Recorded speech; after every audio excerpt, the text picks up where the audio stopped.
This episode is brought to you by Progressive Insurance. Do you ever think about switching insurance companies to see if you could save some cash? Progressive makes it easy. Just drop in some details about yourself and see if you're eligible to save money when you bundle your home and auto policies. The process only takes minutes, and it could mean hundreds more in your pocket. Visit Progressive.com after this episode to see if you could save. Progressive Casualty Insurance Company and Affiliates. Potential savings will vary. Not available in all states. The new LinkedIn Hiring Pro can't undo your last hire. The empty seat. Who was actually just that? An empty chair in your office because you couldn't find someone to fill it. So it just sat there costing you money with all its fancy ergonomic features. But LinkedIn Hiring Pro can make it easy to fill that seat with the right candidate. With nearly 60% of businesses finding someone to interview in the first week alone. Hire right the first time with LinkedIn Hiring Pro. Post a free job today at linkedin.com/quality. It's easy to grin when your ship comes in and you've got the stock market beat. But the man worthwhile is the man who can smile when his shorts are too tight in the seat. Okay, Pookie, do the honors.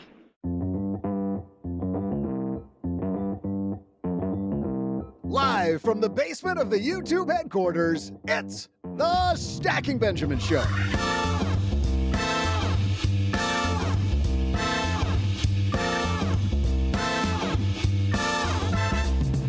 I'm Joe's mom's neighbor, Doug, and does making more money actually make you happier? Or does shoveling away cash excite you? We'll talk through this and other big either-or questions on today's show. But that's not all. Either one of these brilliant minds will win my trivia today, or the show will never end. Which is better? And now, a guy who never ends when you ask about his favorite board games. It's Joe Saul-Sehy. Doug, you know you love it. He knows he loves it. I love it because I have trouble falling asleep at night, and then you're like a magic pill. Welcome back to the Stacking Benjamin Show, where we've got some crankiness in the basement today. But man, we're going to have fun during the next hour. And you know why? That's because OG's here with us. How are you, man? Just for clarification purposes, I've seen the Bud Light commercial with Posty and Shane Gillis, and they're like, yeah, you can't drink on TV. Since it's not an actual beer commercial, this is allowed, right? You going to show the brand and everything? Today's show is sponsored by Michelob Ultra. If you were drinking an actual beer, the FCC might care. Instead of water, right? Hey, it does its work, man. 4.2%. Woo. Just goes right through you. Yeah. And a guy who, I don't know, are you shotgunning a beer, Jesse Cramer from Personal Finance for Long-Term Investors All podcast? The cool kids are doing it. I am not shotgunning, but drinking quickly a raspberry lime polar seltzer. Oh, look at that. Delicious, 0 calorie. I'm training for something this summer, so I'm trying to, work out a little more, eat a little healthier, keep the liquid calories to a minimum. No. This is 90 calories. That doesn't even exist. You're also in the financial planning office right now, I think. So here's what, just grab a Mick Light, head out to the lobby where the clients come in and be just the greeter. Welcome. When they come into the office, say, have you been watching CNBC today? And hand them one. Like, right as they come in the door. You're going to need a couple of these. Yes. And the woman, I don't know, man. She's had quite a week. Is she drinking yet? Paula Pant from Afford Anything's here. I am here, and I am drinking tap water. New York City AKA tap water. vodka. New York's finest. It's actually vodka, but you can't tell on a YouTube live. It's actually liquid LSD. You have had not the best week, though, Paula. You're about to have a vet bill that is not small. Yeah. So far, we've racked up maybe around 10,000 or so. For what? My cat was diagnosed with lymphoma. It took a while to get to that diagnosis. She had to have a biopsy. She had to be hospitalized a few times. But she's meeting with an oncologist on Wednesday. That's where it goes sideways for me. Well, my cat's meeting with the oncologist. Yeah. That's like, my cat's not meeting with the oncologist. Yeah. No, I'm going to start her on chemotherapy pretty soon. That's just ugly. Well, sorry to hear that. We're going to take your mind Thank off it you. for an hour, though, Paula, because we're going to ask you whether it's better to make more money or save money. Which one makes you happier? Sam Dogan, who was our special guest on Monday, wrote this piece where he posits the idea that he thinks it's better to save more money than make more money. Like saving gives you more joy. We're going to find out here in just a second what each of you think. But before we get there, we've got a couple sponsors that make sure that all of this either or goodness is free. You don't have to pay for any of it. So we're going to hear from them. And then OG, Jesse, Paula, Doug, and I talking either or in a bunch of different financial planning concepts. So let's go. You may not know that when we started Stacking Benjamins, it was a blog. And even then, just the startup cost, I remember thinking, is this the right thing? And what if I write things and nobody comes, right? Well, luckily, that didn't end up happening. But starting something new isn't just hard. It's terrifying. There's so much work. You're not sure whether it's going to work out. You're not sure if anybody's going to read it. And then we change it to a podcast. Is anybody actually going to listen, right? What if nobody wants all the stuff that we have? Well, had I used Shopify, it would have been even easier because with their expertise, their helpful tools, and their easy to use platform, that's something that would have made Stacking Benjamins more effective much, much more quickly. Shopify is the commerce platform behind millions of businesses around the world and 10% of all e-commerce in the U.S. Names you've heard of like Heinz and Mattel, Shopify, Gymshark, Aviator Nation, Allbirds, also all Shopify.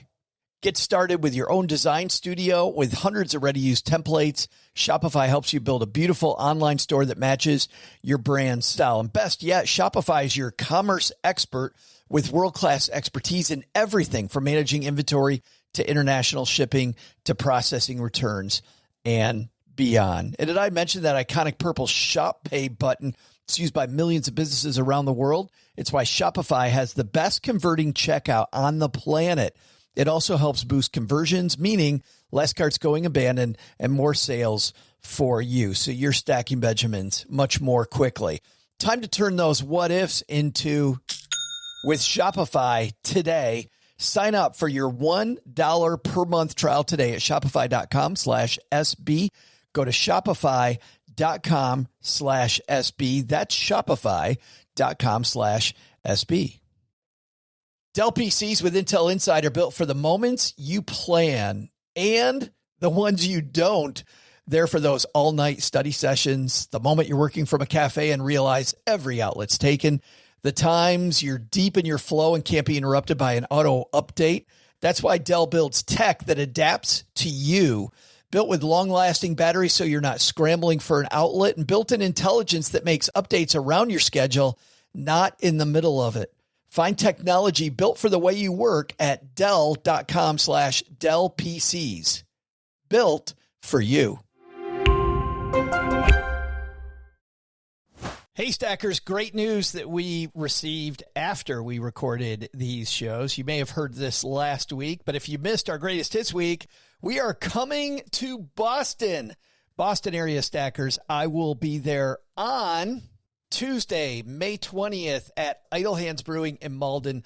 The place to sign up is stackingbenjamins.com/meetup. Go make sure we know that you're coming. We're going to have a good time with either a foamy beverage or just the beverage of your choice. Non-foamy is perfectly acceptable as well. But you know what? Hanging out with you is something that is so fun. We had a great time. Last time I was in the Boston area, Idle Hands Craft Ales in Malden, Tuesday, May 20th, Boston area Stackers, stackingbenjamins.com/meetup to tell us you're coming. Hello, darlings. And now it's time for your favorite part of the show, our Stacking Benjamins headlines. Today's piece comes to us from Sam Dogan at financialsamurai.com. He begins this piece by saying, we've discussed the curiosity of financial hoarding as well as one way in which to eradicate the disease by revealing our desires for public shaming. If we feel ashamed, we simply don't spend as much money. Some folks found it a little strange that I find delight in getting judged for having spending desires. After all, we should keep our thoughts pure in order to reach salvation. I love the way Sam writes. It's very funny. The truth of the matter is my love for saving money almost always trumps whatever negativity or difficulty I've got to endure to save more. The pain of working 14-hour days in my 20s was no match for the joy of having more saving in the bank. All right, Paula. So here's our first either or of the day. Either you can joyfully make more money, have more money coming in the front door, or you can joyfully have more money that you're socking away into your bank account. Which one of those two things gives you more joy? I disagree with the premise of, it's a false dichotomy, but if I'm rolling with the hypothetical. Oh, but let's play. We're going to play. Rolling with the hypothetical, 1,000% more money coming through the front door. That not even a question, hands down. That gives you more joy than feeling the money go into your bank account going, you know what? I'm the squirrel putting this money away. Yeah, because it gives me the confidence to know that I have the ability to earn. I don't know. Jesse, do you agree with that? I guess I just think about the numbers. I would rather be saving more. Again, it's like Paula, of course, is right. The whole false dichotomy. Someone once called me that, by the way, and they said, you're a false dichotomy. I took it pretty harshly. I mean, that was your nickname in college? It was. It took me a week to recover. But Doug, we do have a new nickname now for Jesse when we introduce him at the beginning of the show. False dichotomy. Yeah, I think Doug might make it a soft I instead of a long I. But now that was clever. I like that. Thank you. But right, if given the hypothetical, I'd rather be saving more because in my mind that gets me closer to my goals, closer to my saving rates, closer to my FI number, however I want to think about it. B hanging out with us on YouTube says socking away. So there's another one. What for just to be clear, we're not talking about numbers here. I'm just talking about which one gives you more joy. Which one gives you? So Paula, it gives you more joy knowing that you've got the engine that could, so you can make more money. And Jesse, it gives you more joy to know that you're socking it away, putting it in the bank. I've got the caboose that could. That's right. That's OG. How about you, man? We got a 1-1 tie. Well, with also B in the YouTube hangout. Yeah. So I guess it's 2-1. Yeah. I mean, I'm with Paula on this one at the end of the day. It's like, the ability to earn income in this fantasy world of either and or with no other strings attached of systems and process and all that other sort of stuff. I want to make a bunch of money. I think it was, I don't know, was it Warren Buffett or somebody said one time he wants to be the person that pays the most taxes because that means that he made the most money. Like I'm good with that. I'm happily the person who would pay the most taxes amongst everyone I know because that means that I've slayed it. So I'm good with that. It's not a competition, OG. Everything has to be a competition, Doug. Why does it always have to be that way with you? It's what gets me going. Well, and Doug, let's bring you into this because I've known you a long time and I think I can predict that you're going to be team saving more gives you more joy. But barely. It's a close race, but yes, I think you're right. That's interesting. And I'm on the OG Paula team. Making more gives me more joy. All right, let's do another one because I don't want to talk about that. I've got a whole list of these and I want to find out which gives you more joy. All right, everybody ready? Paula, number 2, always pay in cash, Dave Ramsey style, always use cash, or Joe Saul-Sehy style, always use a credit card. Which one gives you more joy? Always use a credit card. Absolutely. Always credit card gives you more joy. How come? Always credit card because then you get rewards for the spending that you're already doing. So you get flights, you get miles, you get points, whether you want points or miles or cash back, which I don't recommend, but that's another option. Whichever way you prefer to get rewarded, you get that. So it's a bonus. See, it's funny. The rewards don't factor into my joy. Mine is that it's trackable. And because of that, I found I actually do things with the money that give me more long-term joy. If I track it, if I don't, I blow it on stuff that gives me short-term joy, which not that great. Jesse, how about you?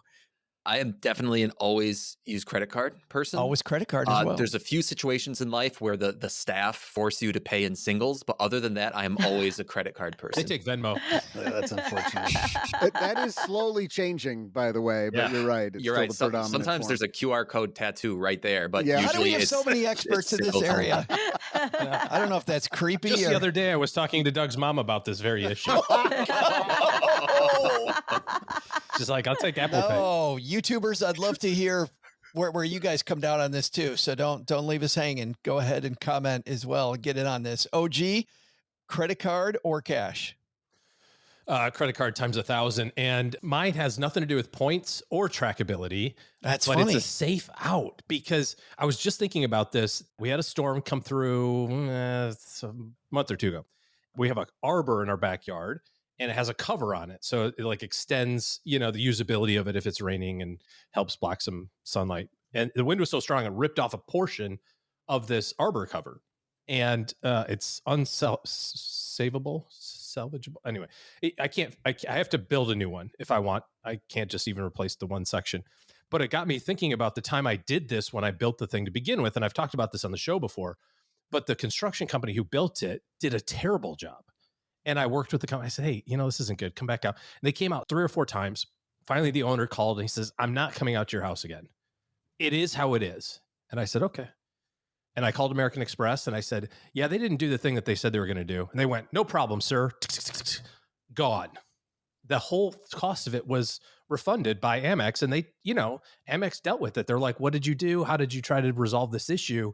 And, it was a pretty pricey thing. I don't know, $4,000 or $5,000 of a charge. I can pay 3% transaction costs till the cows come home.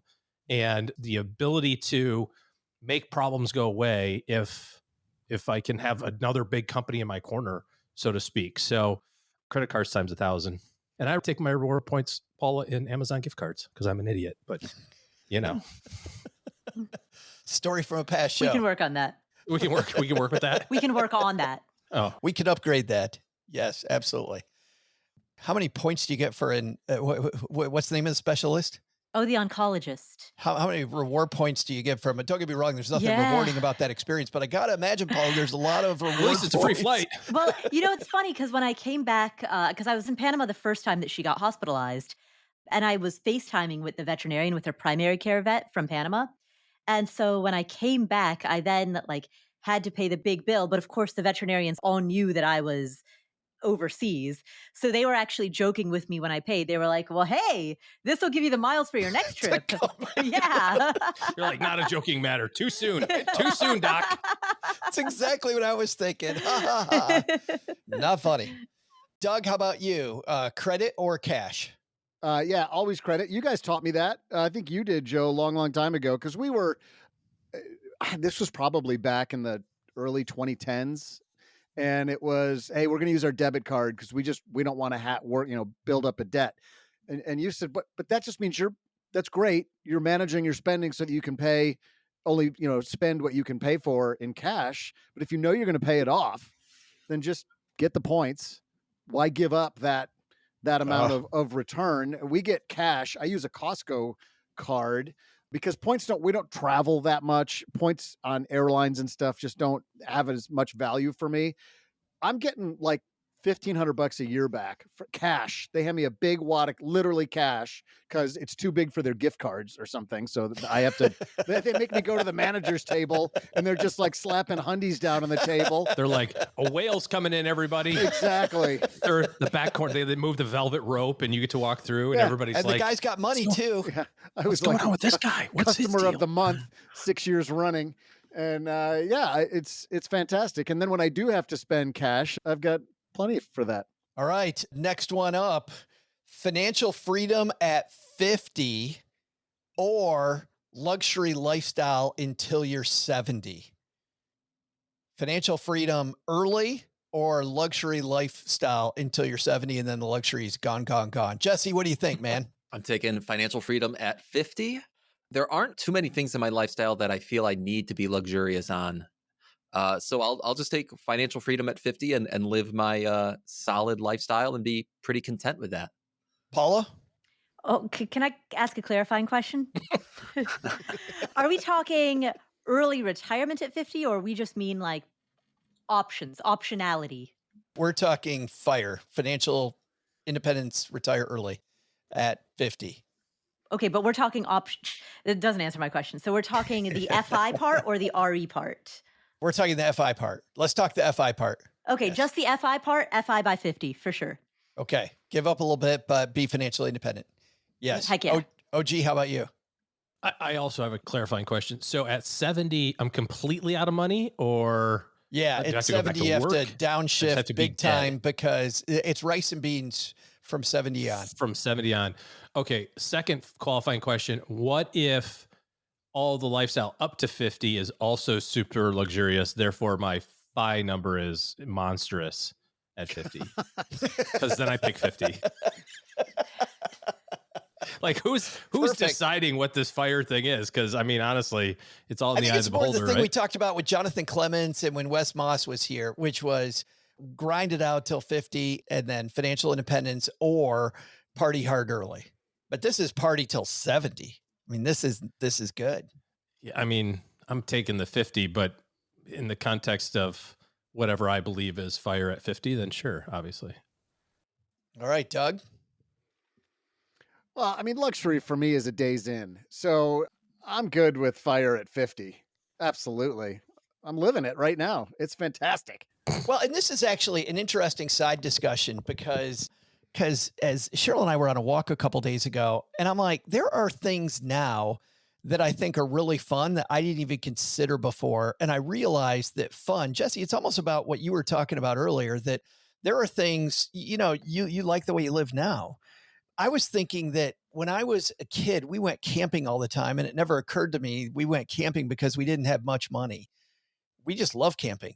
Now I never go camping because I would rather sleep in a hotel. Yet if I had the opportunity, if somebody asked me to go camping, I'm not adverse to it.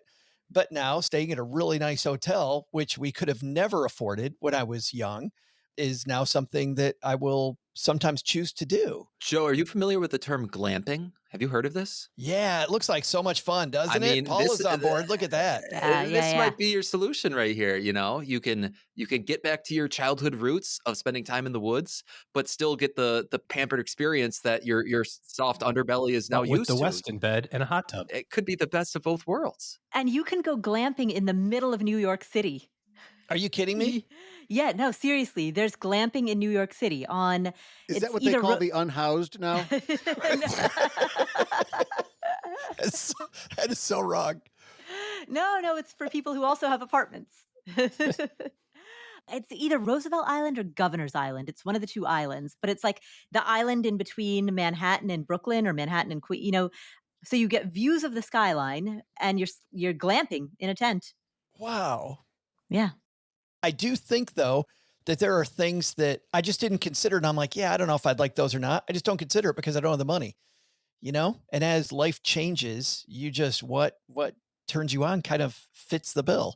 It occurred to me that that a lot of what people love has to do a little bit with your wallet, which I think goes back to whether you just show up happy or not.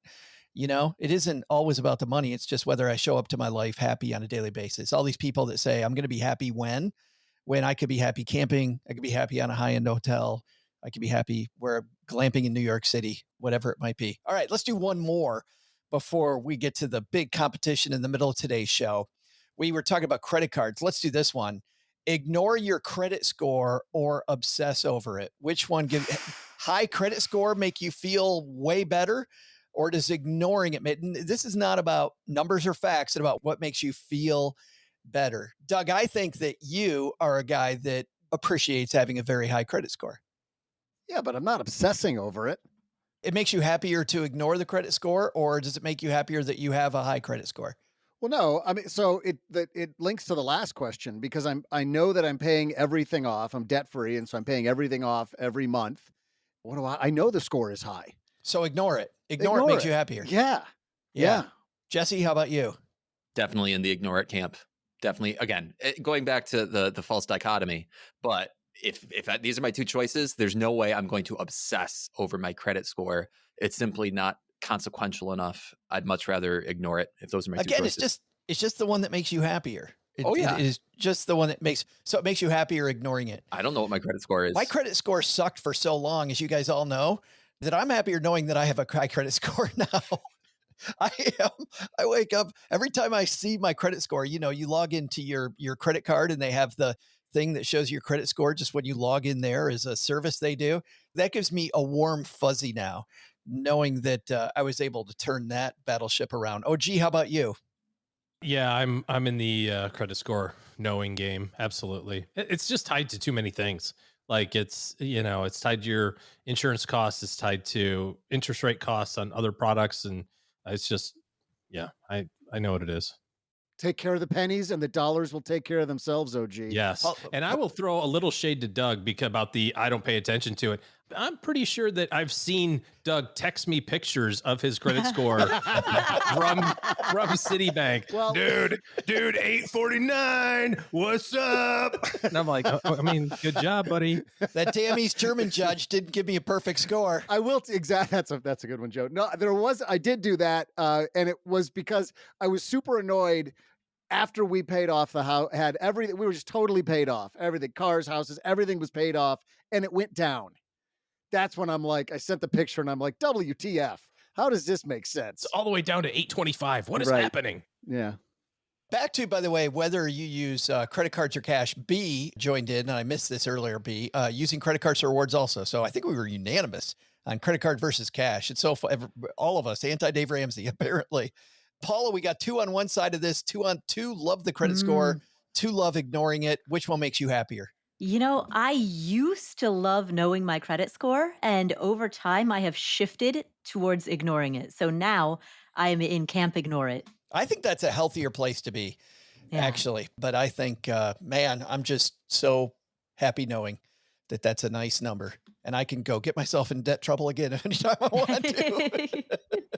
It's like a day-by-day lifestyle. I'm not doing that. All right, we're going to do some spicier ones in the second half. You think those are good? Which one makes you happy? Part 2 coming up in just a minute. But at the halfway point of every Stacky Benjamin's Friday episode, we have this year-long competition between our 3 contributors. And Paula Pant, you have been gone for a few weeks. I've been gone, yeah. You ready for the score, Paula? Ooh, yeah. Let's hear it. OG has 5. Jesse has 3.5. Paula Pant has 4.5. What? Everybody has won on your behalf since you've been gone. Wow. I need to leave more often. Yeah, Paula's about to say, let's have B play for me now. Alyssa Mays has won on your behalf. Sandy Smith won on your behalf. And Doc G won on your behalf. So you've got to thank all 3 of those people. It takes a village. Paula's like, I got to leave more often. Panama calls again. But she's here this time. Can Paula actually be part of her own winning scenario? Wow. Can Jesse make it 4.5, 4.5, 5? Can OG pull back ahead again and start pulling away again as we get closer to the summer months? Well, we need a question, Doug. High tension today on the Stacky Benjamin Show. What are we talking about? Hey there, Stackers. I'm Joe's mom's neighbor, Doug, and this flight is halfway through. But please return to your seats and stow your seatback trays because it's about to get a little bumpy. Here comes today's trivia question. When was the first in-flight meal served on an airplane? And before you say anything, Paula, the answer's not breakfast. We're looking for a year, not the time of day. I'll be back right after I go see if they've got more of those little Biscoff cookies in the back. Yeah, and Doug, specifically, to just quote the movie, this is not what we're looking for. This is a scene from Miss Congeniality. Describe your perfect date. I'd have to say April 25th, because it's not too hot, not too cold. All you need is a light jacket. We're not looking for that. We're not looking for breakfast. OG, you got to go first still, barely. This is BS. First flight, in-flight meal. Okay, so Wright brothers were what? 19 and I should know this. I feel like I should know it. I think it's like 87. 1984. 1911, maybe something around there. 1914. Figure the airplane business took off pretty quick. I know commercial travel was very commercial travel was super popular by like the 1940s. Obviously, lots of flying in World War II and I. I'm going to say slightly after Wilbur and Kitty Hawk Grandpa was born in 1919. I'm saying Grandpa's birthday, 1919. 1919. Grandpa was actually born 9/9/1919. But I'm not going to be that specific. 9/9.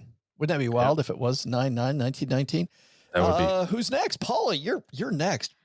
That's weird. That is so weird. I'm used to having to figure out how to place myself between two. Now you actually have to think and come up with a number, not just game the other two answers. Maybe I'll do better being in I was going to say, Doug, it wasn't working anyway, Paula. So. Right. All right. So I think that the Wright brothers' flight was in the 1920s sometime. Maybe that's when it was. Maybe I was way off. They were from Dayton, Ohio, which is why Ohio is the birthplace of aviation. Kitty Hawk, obviously, North Carolina, first in flight. Yeah, I'm going to say that happened sometime in the 1920s. And I'm also going to say that commercial aviation. When was Pan Am really big? Oh my God. That was like, Pan Am and TWA, like that was like the 1950s, 1960s. I'm going to say all right, hold on. Can I just tell her the answer so she'll stop? We want you to win, Paula, but not at all costs. I'm going to say it was after World War II. So I'm going to guess 1949. 49. Feels like we've made it to 2049 as long as it took you and OG to answer that question. Jesse, you're in this weird spot of going last, my friend. You got 1919 and 1949. Yeah. I'm caught between two minds. I actually know Wright brothers flight, I think it was 1903, which is kind of crazy. Ooh. So I'm going to take the under on OG, and I'm going to say September 8th, 1919. AKA 1918, I think is what you're saying. I don't know. I said I wasn't picking a date. He I said said he's not going to get specific about year the only. the day. 1918 then. 1918. All right, we got 1918, 1919, and Paul at 1949. We're going to see who's right. We'll be right back. Insurance isn't one size fits all. That's why drivers have enjoyed Progressive's Name Your Price tool for years now. With the Name Your Price tool, you tell them what you want to pay, and they'll show you options that fit your budget. So whether you're picking out your first policy or just looking for something that works better for you and your family, they make it easy to see your options. Visit Progressive.com. Find a rate that works for you with the Name Your Price tool. Progressive Casualty Insurance Company and Affiliates. Price and coverage match limited by state law. You didn't start a business just to keep the lights on. You're here to sell more today than yesterday. You're here to win. Lucky for you, Shopify built the best converting checkout on the planet. Like the just one tapping, ridiculously fast acting, sky-high sales stacking, champion of checkouts. That's the good stuff right there. So if your business is in it to win it, win with Shopify. Start your free trial today at shopify.com/win. Did you know Fast Growing Trees is America's largest and most trusted online nursery with thousands of trees and plants and over 2 million happy customers? Whether you're planting fruit trees, adding privacy, brightening things up with flowers, or bringing in houseplants, Fast Growing Trees has it all. Even better, they can help you find options that are right for your climate, your space, and lifestyle.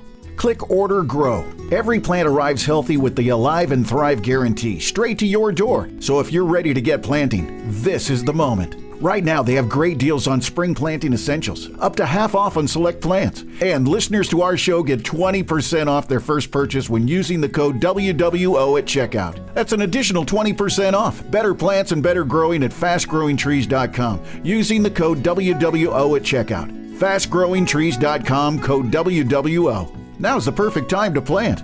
Let's grow together. Use WWO to save today. Offer is valid for a limited time. Terms and conditions apply. Go to growingfasttrees.com for details. All right, OG, you began this question by answering 1919. How you feeling now? I felt really good when I thought it was 1914 that the Wright brothers were, because I figured it was just a few years after it.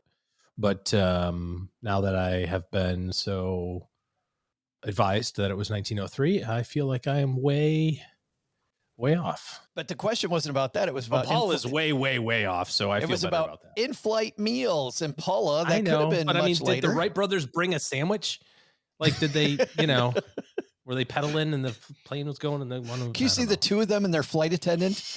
No, As they went, 38 I was feet? going to hit us with something really silly, like 48 in feet. World War I, the first recorded sandwich was eaten or something silly. Paula, you feeling good, regardless of what OG says? I've got the whole upside. I mean, I feel good about capturing so much of the map. And Jesse, that means also if it was 1728, you've got it because you took the under 1918. Feeling good? Correct. There was a biplane in one of the Crusades. So if they ate on that plane, then I'm good. That's True you. story. Maybe, probably not. All right, OG, Paula, Jesse, who's got this one right? Doug, you've got the answer, man. Hey there, stackers. I'm Cookie Lover and the guy who's just upgraded your personal finance experience to first class, Joe's mom's neighbor, Doug. In-flight meals. It's truly incredible how much we bitch about the food they give us on airplanes 25,000 feet above the ground, in a tube, soaring like a bird while we're magically transported to other parts of the globe. But yeah, let's complain about a $13 sandwich. Can you people not be satisfied? Today's question, when was the first in-flight meal served on a commercial airplane ride? Many of you might have been thinking hot meal. That, like the Mile High Club, came much later. But a cold sandwich was served, not December 17th, 1903, when the Wright brothers first flew, but it was 30 years before Paula's guess of 1949 and 1 year after Jesse's guess. Can you believe it? 0 years after the son of perdition, the prince of darkness, OG's guess, because the correct answer is 1919. Damn it. Oh, so good. Wow. So. Did you just pick 1918, Cramer, because you knew it was 1919, or did you just pick because I just assumed if planes had been around for 16 years that someone would have eaten food on a plane before 1919. Yeah. I would have agreed with you. If I would have known 1903, I would have picked 1905. Right. We've got a nice group of people hanging out with us on YouTube as we make the show at our normal time, which is Wednesdays around 4 p.m. Eastern time. That would be 1 p.m. Pacific. If you want to join us in the future, 1 p.m. Soph is here with us and just asked, what's the lowest credit score I need to afford to buy a jet? Talking about credit scores. OG, do you have any? That is a cash purchase. And Soph also says, I hate airplane food, which we got to that. Shane likes to ignore his credit score, and Andrea voted for financial freedom over luxury till age 70. B also likes financial freedom. Carlos wants to know, though, Paula, before you get back into it, why do you mentioned it kind of flippantly that you don't recommend cashback cards? Why don't you like cashback? Because if you think about the dollar value of the type of reward that you're getting, generally speaking, cashback will give you the lowest value of reward. So for example, if you get points, which you can then transfer to miles or to either to airline miles or to hotel stays, oftentimes when you actually make the conversion as to what is the monetary value of that point is worth, at the bottom 2 cents, it could go, depending on how you redeem it, all the way up to 4 cents or 5 cents. Versus if you get cash back, you might be getting, let's say, 1%, right? Or 1.5%. And so the value per dollar spent is lowest on cash back. There we go. You guys ready for part 2? It's word like and scene. Here we go. Drop the mic. I know. What do you say after that? I feel like an idiot for my Amazon gift cards now. Thanks, Well, Paula. I mean, if I were to say anything, I would just be reiterating what I already said, which is, Paula, the math works, but only if that has value for you. I don't travel, so even though I'm getting more, Plus, they can But change the value. Costco cash is a better percent though, right? Isn't it, Doug? Well, Like, don't they've you get got a higher- whole tiered thing. It's like 5% on gas and 4% on Yeah. in-store purchases and restaurants Right. and 2% on everything else. You should So do that. You should figure out what the payout is. Like, just look through your statements, right, and figure out how much, because it's probably greater than one if you're. It averages out to probably 3.5, somewhere in the middle of that, depending on the volume I have of each of those different types of purchases. Yeah. But Paula, we just talked about this on a show maybe a couple of weeks ago, Joe, a week and a half ago, where I think OG pointed out the value of those points is highly volatile. I made the joke it's like a South American currency because your room at the hotel might have cost 20,000 points last year, and this year it's 35. Oh And- yeah, and there's definitely point inflation, like Yeah. absolutely. So Spend them. spend them, yeah, spend them as soon as you get them. Cheryl and I took little. Hold on, wait. I just mic dropped and nobody's recognizing that. I just dunked on Paula Pant and I'm getting nothing. Cheryl and I took little stickers to do that on the other way to make sure we get the biggest point. We use the biggest point value card for that type of purchase. Because some are X times points on gasoline, others on groceries, others on flights, whatever. And so we put little stickers to remember which card is which. So when we're doing that transaction, we know to go to that card. All right, here, let's get a little spicy. You've got some money, Jesse Cramer, sitting in cash, but it's money that you don't need right now. Which one makes you happier? Invest it in crypto or leave it in cash? Leave it in cash. Leave it in cash makes you happier. How come? I'm not sure if I want to put more money into crypto. That's probably the main reason why. Because you already got 99% of your portfolio in crypto? yeah, right. Full disclosure, I do own a little bit, but I also, and this is my admission, this is my confession. Was that an Usher song, I think? This is my confession. This is my confession, which is I consistently flip-flop between whether Charlie Munger was right and that crypto is rat poison or that there's this amazing future to it. It kind of scares me. So for that reason, I think that I don't necessarily need to take the bat off my shoulder and take extra swings at pitches that I'm not sure will end up being hits. So I'd rather leave that money in cash. Oh my God. I think we just became best friends, Jesse. Hey. Wow. We've answered all the questions the same, and now he's using a at-bat analogy. I'm all worked up over here. Well, this is Doug's confession. Doug's got a confession for you, Jesse. Come on out of that closet, Doug. Yeah, Paula, leave it in cash or invest it in crypto. Don't need it for anything. Leave it in cash. Leave it in cash. I thought you'd say crypto. No, I'm team leave it in cash. Because if you leave it in cash, so I have a barbell allocation. I have cash and I have equities. I don't have bonds. And if you leave money in cash, that means that you have the ability to put more also on the other side of that barbell, put more money in equities. And if you do want to invest in crypto, there are equities that you can purchase that reflect the crypto market. So there's that one stock, I forget what the name of the stock is. MicroStrategy? MicroStrategy, yeah. Right? So MicroStrategy is often viewed as a analog sort of, totally. As an analog to crypto. So keep money in cash. And then if you want crypto quote unquote exposure, okay, buy a few shares of MicroStrategy. Oh my goodness. Everybody online is cash, cash, cash, cash. Soph actually says cash is going to the moon, like diamond hands with my cash. Oh, that's great. All right. OG, how about you, man? Crypto or cash? Yeah, cash. I'm like Jesse. I've got some Bitcoin and Ethereum and I think 65 million something that's worth like 0.000 cents just in case it turns to $1. I also share a similar sentiment that I can't exactly figure out what's going to happen. I was talking about this with somebody the other day and we were talking about it becoming currency. They're like, oh, what if it's currency? I said, well, then it will stop being volatile. The dollar moves against euro, a little bit, right? It's like, oh my gosh, it's down 4%. That's crazy. But not the way Bitcoin moves now. Yeah, these 50% spikes. If all of a sudden setting aside for a second that it literally would take an act of Congress, but I don't see a scenario in our lifetime where the US just willingly goes, yeah, everybody else can use Bitcoin. That's fine. Let's give up the dollar standard. That doesn't seem like a good strategy for our country. And then even if it did, and I get the idea that it's infinitely divisible and, whatever, but So then it's just like having a dollar bill. And then to me, it would be like, oh, I'm going to Europe. I should bring some euros so I have some cash.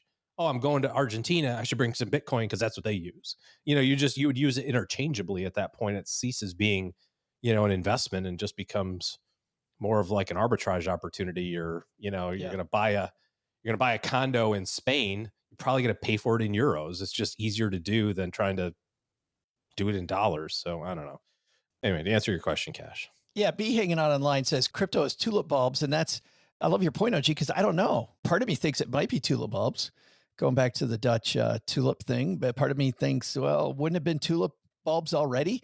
And it hasn't been. Yeah. It's been how long? I was laughing at my brother-in-law back when crypto was worth, 1/100th of what it's worth now. And he's lapped me around the bank like 100 times.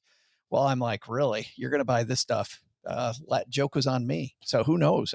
I don't know. Yeah. Jesse, I just have a funny story because this is a friend of mine, a reader of my blog, listener of my podcast. Have you guys heard of, this is real, Fart Coin? It's the newest meme coin. I'm dead serious. It's called Fart Coin. Is it F or PH? I think it's F. It's as stupid as it sounds.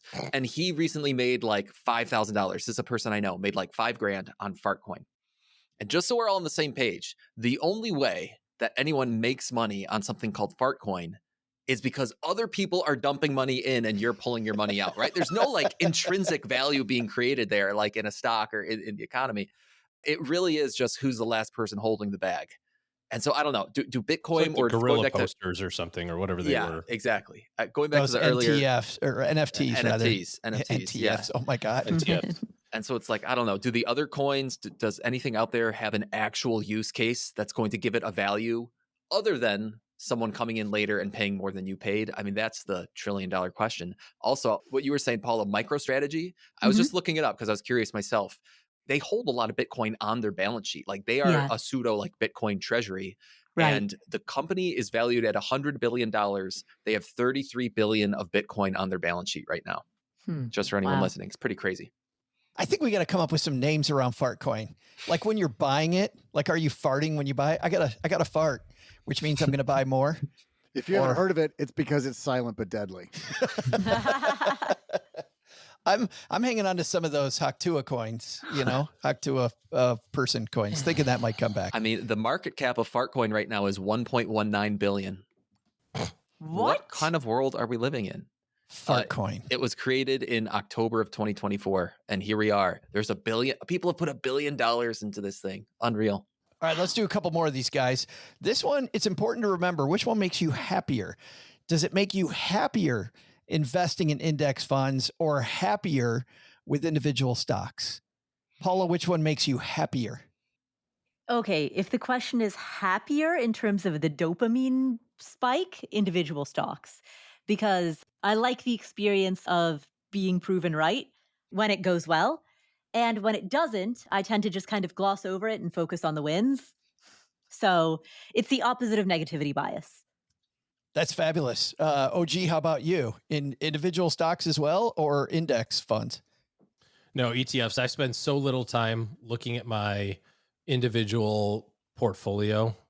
I can't even, there's so little emotion. In fact, it's to the point now where I log in so infrequently that I remember whatever number I remember seeing before. And I go, oh, wow, look at that. Like, and it, it's contributions and, that sort of thing. And either I go, wow, look at that because it's great. Or I go, wow, look at that because it sucked. And I looked on April 8th. But I just have this kind of quasi memory of about how much money I had in that account. And I'll glance and I'll go, who knew? Yeah, I don't get any hit off of portfolio value anymore. Sorry. All right, Jesse. This is a flex right there from OG. No, it's not. It's, I mean, when you have $10 and it turns to 15, you're like, dude, this is awesome. Fair enough. I'm with you though, OG. I'm index for this answer. And the main reason why is it's kind of the opposite of what Paula said. For me, if I were to own an individual stock, if I were to see like, oh, this index fund is up 12% this year, and this individual stock I thought would be really hot is actually down 20%, like that frustration would just gnaw at me. And so I'd rather not deal with it in the first place. And I'd be team. I've made so many mistakes on individual stocks. I've made some great wins also, but I only, it's true. I don't know, Morgan Housel who had this in his book, losing feels twice as bad as winning feels good. just the pain of losing that, when I go, Yeah. this is so stupid. I should have just had this in a stupid ETF and been done Yeah. with it. It is so funny, guys, because I'm Team Paul on this one. Individual stocks make me way happier. Way happier. Just when I look at them. How's and Lemonade doing or whatever? I'm emotionally invested. Not good. Let's not talk about it. Yeah. Well, I remember the highs that you were having. You were so excited about it. But it makes me happier owning it. I see it and I go, oh yeah, Lumen. Yeah, look at that. Oh, Doug? Lumen. Yeah, I learned this lesson shortly out of college. My brothers and I were at a trip on the other end of Lake Tahoe from where OG and I went skiing this past winter. We were in North Tahoe and we hit the casinos, and I'm the youngest brother. I'm watching my older brothers try to bet at the roulette table on like Black 17. They're losing their shirts, and I'm young kid. I'm never have been a gambler, and I'm just betting red and black. And I walked away from that table with $400. And I think that's kind of analogous to, mutual funds versus individual stocks. The difference is exactly the same. When you hit on an individual stock, your older brothers don't have to know about it and can't make you buy dinner that night. Oh, no. They spent all my money. Oh, it wouldn't be a stacker party online if we weren't still stuck on the fart coin, guys. So, Soph says fart coin sounds like a shitty investment. Adam calls it a layup comment. Andrea says hot air more likely. Oh, seems bloated to me. Yeah. Eric mentions never trust a fart. And then we get into Rocky's all about individual stocks. B likes ETFs. Andrea likes ETFs. And then Soph says that was Socrates before Morgan Housel that may have said that as well. All right. Last one of this one. Again, what makes you happier? We talked about this on Monday's show, but we didn't talk about happiness. We talked about order of operations. Max out your retirement or get those student loans paid off. You've got student loans, so you can't do both. Which one makes you happier? Jesse, which one makes you happier? Max out retirement. It does. Leave the student loans alone. Yep. That would, again, just going back to my own history based on well, first off, I'm just totally clouded by this, right? Because I was trying to attempt both or trying to figure out which to prioritize in my own 20s. That's how I got involved in this whole personal finance content to begin with. But as I was maxing out my retirement starting in like 2013, 2014, it happened to coincide with one of the best bull markets in history. So I've got all these great happy feelings from maxing out my retirement, and my loans were at like 4.5%, 5% on average, right? And so knowing what we know now about the way the last 10 years have played out, like, of course, maxing out my retirement ended up being the better thing. But still, if I was given the same choice today, I would max out my retirement and feel happy about it. You see these studies of millennials that came out of college or out of high school in 2007, 2008, who still have trouble investing, Jesse, because of the fact that they saw so many people struggle. Like, you literally see that. You got this exact opposite messaging. Yeah, it is crazy. I actually saw something, speaking of that, Joe, I saw something recently that talked about millennials' views of the stock market. And it is because, right, each generation is a 15-year span, and millennials were born from I think 80 to 95-ish. Yeah. Right? So those born in 80, can I do my math right? Yeah, they would have been maybe in their 20s in the early 2000s and would have kind of like lived through that lost decade. There are a lot of older millennials. Yeah, a lot of older millennials do not like the stock market, have a lot of negative feelings. And also think about the real estate market. You're 27 years old. Maybe you'd finally cobbled together enough money for your first down payment. Maybe. And you just did it. And then housing prices go through the floor. Yeah. Ooh, right. Yeah, right. That's got that t-shirt. Yeah. OG, which one makes you happier? Paying off the student loans or 100% investing versus any debt payoff? Yeah. I mean, it's fun to pay off debt. Like, I paid off a pretty sizable loan this quarter and I was like, okay, that's cool. But nothing. There was no joy received. The joy comes from the fact that I now have that loan payment to invest with. I was going to say, what about when you took that money that was going to the loan and you bought a new driver, 3-wood and 7-wood? I mean, that provided a lot of joy. Yes. I'm a consumptionist. The 7-wood was just glorious yesterday. So, yeah. Paula, we going to keep this unanimous? No. So the question is, which one makes you happier rather than which one would you advise? Yes, exactly. Just which one's happier. Yeah, because, at a cognitive, intellectual level, I totally understand and agree with OG and Jesse. Like, it makes way more sense to max out your retirement. But at a purely emotional level, much, much more joy paying off debt. Absolutely. That's funny. I love paying off debt too. But I got to say, investing makes me happier. Doug? Yeah, I'm with Paula on this, because here's the thing. If I had all that debt but was maxing out retirement, I would have to always do the math and subtract the debt, and then the cost of that debt, do the compound growth of that debt over time against my retirement. And I would never feel like I got there. Nah, just invest. It'll all work out. That's the way OG talks to all of his clients. Nah. I think that's going to do it for today. I love this. This was super fun, guys. And not talking about what's smartest.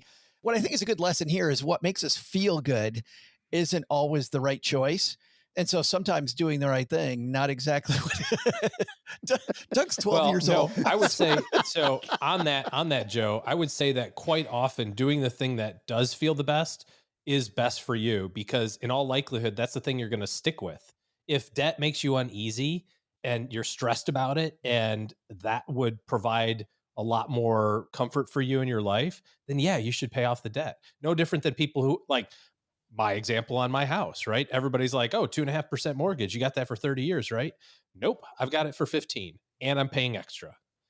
But there's a method to my madness. And the math people are like, that's ridiculous. You should have got it for 30 and you should have a tiny mortgage payment and pay it for 30 years. That's the math way to do it, but not for our plan. That's not what works for us. So I don't know that the right answer is always the right answer. The right answer is what's right for you. Yeah, I think that's a great takeaway. And the stickiness factor, you can't deny. I love it when you know your own financial plan. It's also the reason I don't like using rules of thumb is for that reason. If it applies to you, it's going to be something that you actually follow through with. All right, let's follow through from this show to our brilliant contributors shows. Paula, what's going on at the Afford Anything podcast? Ooh, on the Afford Anything podcast, of course, every other episode-ish, you and I answer questions, and you actually make a cameo on our first Friday episode. Talking our favorite thing, Paula, tariffs, and how to handle a volatile portfolio, which I don't know if anyone's noticed, but the stock market has been a little volatile lately. So on the first Friday of every month. We've been happy, though, and I don't know what it's going to be when people see this, but the volatility back up has been nice the past little bit of time. Who knows where it goes from here, but hopefully it continues in that trend. There's bull market, there's bear market. I heard somebody call it the kangaroo market because it's just bouncing. I like that. So the first Friday of every month, we do a monthly economic update. The BLS always puts out their jobs report data on the first Friday of the month. So we time it with the jobs report data and we talk about what's happening in the economy. And Joe just cameoed for the first time ever on a First Friday episode. I'm taking over. Yeah. Taking over Afford Anything. By the way, I heard that report's just a bunch of BLS, Paula. But come on. Jesse Cramer, what's going on at the Personal Finance for Long-Term Investors podcast? Yeah, we just released an AMA episode, our 7th one. And then in a couple weeks, we got Don McDonald coming on the pod. I think you're saying it wrong. You've got Don McDonald coming on the pod. Don McDonald. Don is stopping by the podcast. There you go. Yeah, the best voice in radio and podcasting. And then for any classic rock fans, over at the Best Interest blog, just published a really fun article called Stocks, Rock, and Two Blasting Speakers about my somewhat unwell neighbor growing up who used to play classic rock music really, really, really loud at all hours of the night. And speaking of the kangaroo market, the interesting lesson we can learn about today's kangaroo market from my somewhat erratic and unwell neighbor. So if that's the kind of thing that sounds interesting to read, maybe a little crazy, that's over at the Best Interest blog. All right. And OG, what do you got going on this fine weekend? This is the calm before the storm. It is for me too. Starting on Monday, they all start trickling in. Big graduation, all the parents and in-laws and cousins and nephews and aunts and uncles. And it's just this slow, steady drip of everybody showing up over the next 3 or 4 days, culminating in our first high school graduate. That's so exciting. Yeah. What an exciting time having a graduate in the house. Having an adult. That's wild. A man, as he likes to be called. Paula, we're thinking about you and the cat and your oncologist Porsche 911 payment. Yeah, exactly. She has a feeding tube too. So. Man. Well, I don't know how to transition from that. Well, speaking of feeding tubes, let's feed it to Doug. That was halfway decent, actually. That was actually pretty good. Yeah. Speaking of, if I ever use speaking of feeding tubes as a transition, this show's got to end, right? I'm glad it was you and not me. Doug, what are our big takeaways today? Well, first, consider listening to advice from someone who gave the wrong answer on saving versus earning. OG, why would you rather earn more than save? Because making more money is awesome. Still got it wrong. Second, Jesse gave the correct answer on cash or crypto. Jesse, tell us again while you're leaving the bat on your shoulder in that sexy voice of yours. Yeah, I'd rather be stacking the Benjamins. But the big lesson? Definitely sit next to Joe's mom on your next flight, if possible. Flight attendants love this lady, and the whole row gets extra pretzels. That woman single-handedly killing United's profit margins, but everyone's all smiles about it. It's amazing. Thanks to Jesse Cramer for joining us today. You'll find Jesse's show, Personal Finance for Long-Term Investors, wherever you're listening to us now. We'll also include links in our show notes at stackingbenjamins.com. Thanks to Paula Pant for hanging out with us today. You'll find her fabulous podcast, Afford Anything, wherever you listen to finer podcasts. And finally, thanks to OG for joining us. Looking for good financial planning help? Head to stackingbenjamins.com/OG for his calendar. This show is the property of SB Podcasts, LLC, copyright 2025, and is created by Joe Saul-Sehy. Joe gets help from a few of our neighborhood friends. You'll find out about our awesome team at stackingbenjamins.com, along with the show notes and how you can find us on YouTube and all the usual social media spots. Come say hello. Oh yeah, and before I go, not only should you not take advice from these nerds, don't take advice from people you don't know. This show is for entertainment purposes only. Before making any financial decisions, speak with a real financial advisor. I'm Joe's mom's neighbor, Doug, and we'll see you next time back here at the Stacking Benjamin Show.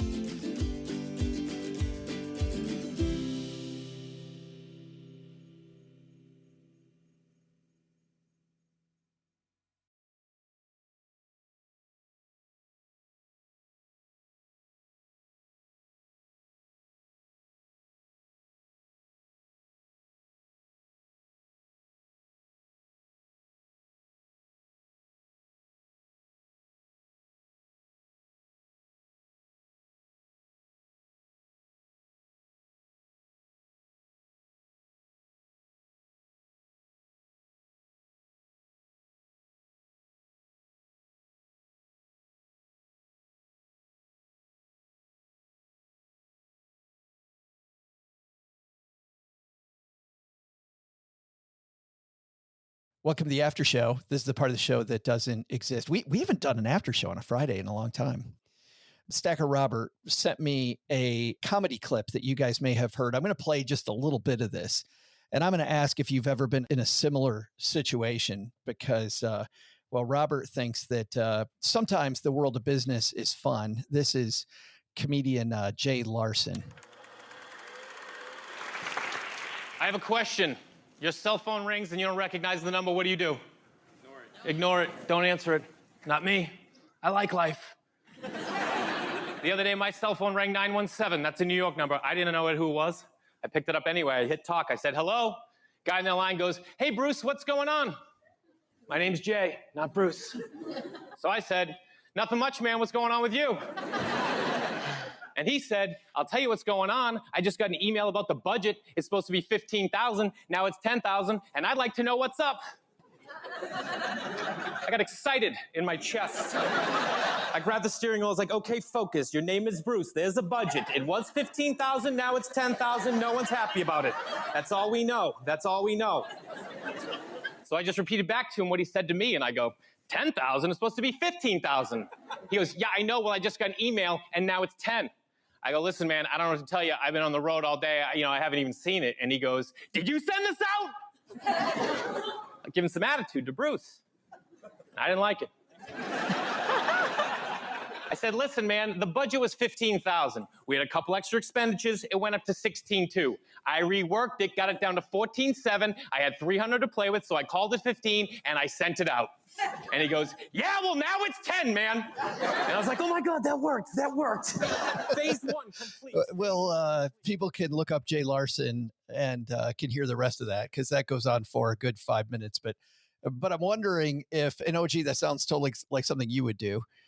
Have any of you either played with a caller that had a case of wrong number before? Oh, geez, yes. No. The only one that I can think of was many, like 25 years. This is pre-cell phone.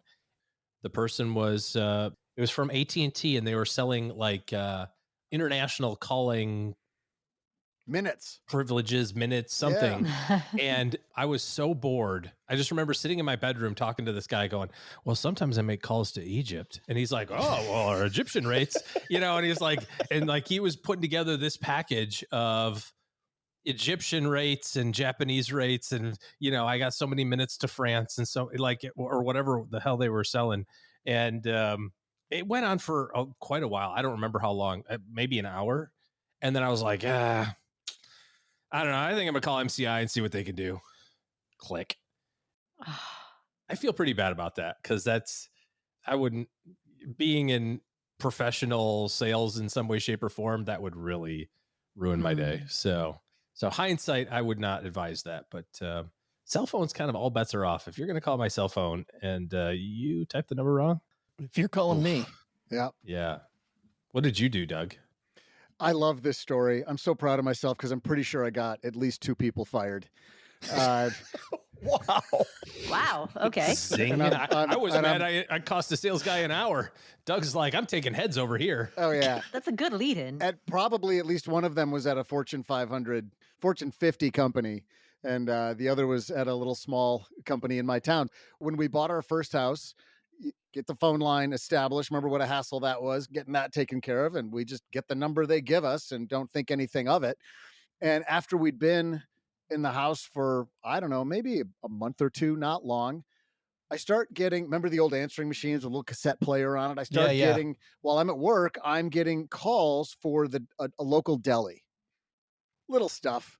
And I would ignore it. And after it happened maybe 3 times, I call them up and I say, hey, well, I'm getting these calls. Why am I getting calls? Oh yeah, that used to be our number. And so you're probably just getting them from people who are old customers. And it just kept going on. And I would call them and say, I'm still getting calls. And these people want their food. You want the business. I'm trying to be nice about it because it wasn't like it was ringing off the hook, but it was happening at this point, then probably once a week or something. And I go over there, finally go to the deli, and it's on their damn sign out over their building is my phone number on their damn sign. And I'm like, look, I'm getting a lot of these calls. Yeah, it's on the sign. It's on a bunch of our printed stuff. We're just sorry. At this point, it's just out there and we're not going to fix it. Like, oh, all right. That's how it's going to be. I grab one of their menus on the way out. And like 6 months later, I get a call leaving from General Motors, from somebody at General Motors, leaving what I think I did the math. It was going to be like a $1,500 to $2,000 order. They wanted catering for a big event they were having. Oh no. And I you took the order. I took that order. I called that number back. And I'm looking at the menu and I'm like, so on that platter, I can't remember what it was called. On this platter, do you want it all ham and turkey? Do you want to mix in some pastrami? Like I went deep into this deli order, asking them all the options. And they wanted like 6 trays of that and all these brownies and just everything you could think to cater a lunch for, I don't remember what it was, a couple hundred people. I can see how there's some collateral damage about to happen now. Ooh, nope, yikes. Nothing happened. I know limitations over on this. What's that? I said, is the statute of limitations over on this? Is there a chance someone finds you? He goes, that was me, dude. This probably happened. I bet you this happened in 1995. Spring of 95 is when this happened. So that guy's dead. Yeah. But that guy did not, whoever was in charge of planning that party they got a serious talking to. And if they're just leaving that order on voicemail and not making sure it happened, they already had 3 bad performance reviews prior to that. So this had to have been the last straw. You taught them a lesson, Doug. Yeah. And the deli a lesson. That's why They I missed feel out good on a big about it. thing. I did a service in mentoring. Paula, you said you've never done this. You've never had one of those. No. I remember seeing the Bart Simpson make those calls to Mo Sizlak. I that's like a cherished childhood memory. But no, never did it myself. That's Jesse's real name, Mo Sizlak, isn't it? That's when they're not calling me false dichotomy, they call me Mo Sizlak. You must have had one of these, Jesse. No? The one that comes to mind was my wife was getting one of those calls from someone pretending to be Microsoft, asking her for like their password. Yeah. And it's someone with an overseas accent, and it's a total scam. Yeah. So have you ever seen these things online? I basically copied what some YouTube channels do, which you act really dumb. Just started reeling them in. So dumb. And you reel them in and say, okay, so would it help if I gave you my social security number? Yep. Sure thing. Let me go get it. And they ask for things, and then you're like, okay, sure. Where do I wire the money to? Oh, I typed it in wrong. Sorry. And they kind of get upset. And eventually the guy lost his temper and hung up on me. But I probably wasted like 15 minutes of his time. Didn't waste any of my time. Right. Though, right? I was going to say, yeah, that was time well spent for you. No, it's joy. What gives you more joy? Hanging up on them? Exactly. Well, exactly. Jesse, you did a service by allowing them to not be able to attack another vulnerable elderly citizen. person. Totally. Yeah. I've got another funny one, actually. It's a little bit different, though, it has to do with kind of what we talk about here. Like 3 months ago, my wife got an email from Edward Jones basically being like, your account is shut down. It's locked. You got to call us and unlock it. Oh, from air quotes, Edward Jones. Well, that's the thing. I get a text midday and she's like, hey, for some reason, my Edward Jones, I can't log in. Edward Jones account is closed. And you're like, right. She's like, Jesse, what's our Edward Jones account information? So I immediately call her. I'm like, we don't have any Edward Jones account. And she's just like, I told him everything. I'm like, oh my God. But here's where the twist is. Her maiden name is Burns, Kelly Burns. Very generic name. And what was the social security number again for Kelly Burns? Exactly. What would you say the last 4 of your Amex card? Her email account is a very generic variation of her name. Some random lady named Kelly Burns in rural Illinois incorrectly filled out her Edward Jones application and put my wife's email instead of her own email. And so my wife got the notification that like she's locked out of her account. And long story short, I ended up calling this random Edward Jones office in Illinois being like, hey, I'm calling from Rochester. Did you happen to have a client named Kelly Burns sign up at your office within the last week? And they're like, yeah, why? And so, So anyway. Anyway, I took all her money. So it wasn't a scammer. It was a real email. Okay. But not meant there for was my a wife. bigger fish they were going for. Jesse, you missed the opportunity to teach her a lesson. Hi, I'm Kelly Burns. I'm here for my withdrawal. As they've moved on from calling to texting, now I get these texts that say, hey, how are you? Yeah. Hey, what are you doing? And so at first I would block and delete. Maybe 50 times I did that. About 2 weeks ago, I started going, where are you? They go, and the person writes back and they're like, this is Andrea. I know it's Andrea. Where are you? We got to bury the body. Yeah. And they're like, no, I think you have the right. And now they're trying to convince me that they're not the person that has anything to do with this. Yeah. I'm like, you got to get over here. You were bringing the shovel. What time are you getting here? There's a whole subreddit for that now, Joe. Is there really? Yeah, and it's all text messages because you can take screenshots and post it, and people you're like swiping into like 8 and 10 screen images of this whole conversation, and it's hilarious to see how long the scammers will stick with it while the person's messing with them. Well, they must all work together, at least the ones that were trying to scam me, because those have dried up in the past week and a half. I played that game 3 times. And now actually one person finally went, have a good day, sir, at the end. Like, you know who I am and I know who you are. Yeah. Have a good day. Right. Give you a little hat tip. Yeah. Like the batter who strikes out on the good pitch. See, I'm back to baseball. Jesse, your story reminded me, I'd forgotten about this. When we first got high-speed internet with Xfinity, I grabbed all of the emails for everybody in my nuclear family. So I got like 5 different, one generic one for the whole family, and then 4 others for each of us. it was just my first initial and last name. No, it's not neighbor. And some woman in Rhode Island, Delaware. I mean, that's the same state, right? She was using my first initial last name at Comcast.net with Victoria's Secret. Yeah. I love this cover-up story. She was using my name. And I could just tell by getting all the confirmation emails of all of her orders, she wasn't what you would say would be the classic model in the Victoria's Secret catalog. Again, I love the cover-up story because you are not the classic model. There was a lot of double XLs ordered. Which would probably be your size if you were to order. If you say it on the podcast. And by the way, Andrea's hanging out with us when I said Andrea's got to help me bury the body, and she said I'm in. So Andrea and I got to go bury the body. So we'll see everybody next time.